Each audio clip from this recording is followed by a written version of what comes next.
Aruba sube ng atrese Aruba su numero dilante internacionalmente na várias ocasiões. Cita na Olimpiada, ng Campeonato na Mundial de Big League of Certamen de Belleza.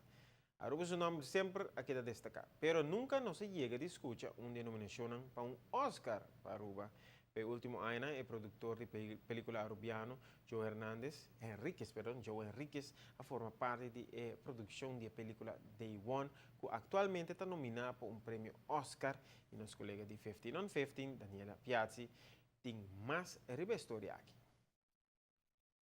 Di premio del mundo di Hollywood e in nominazione per Academy Awards di 2016 a 30. E hay aquí entre el nominado nan tin actor nan conocido manera Leonardo DiCaprio. También nos awakaranan novo mane Brie Larson.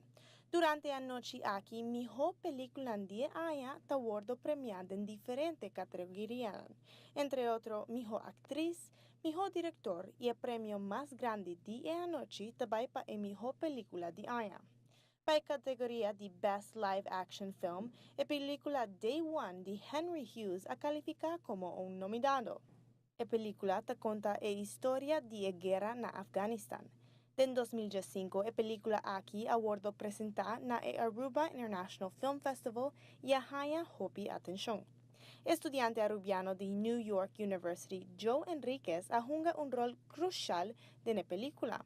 Estaba el line producer. En pasado, Joe Enrique estaba el productor de Hopi escenario, pero Saki sí está el primer viaje con un dinante award nominado para un Oscar. El Hopi suerte y éxito en el rupiano Joe Enríquez durante la noche de premio Oscar.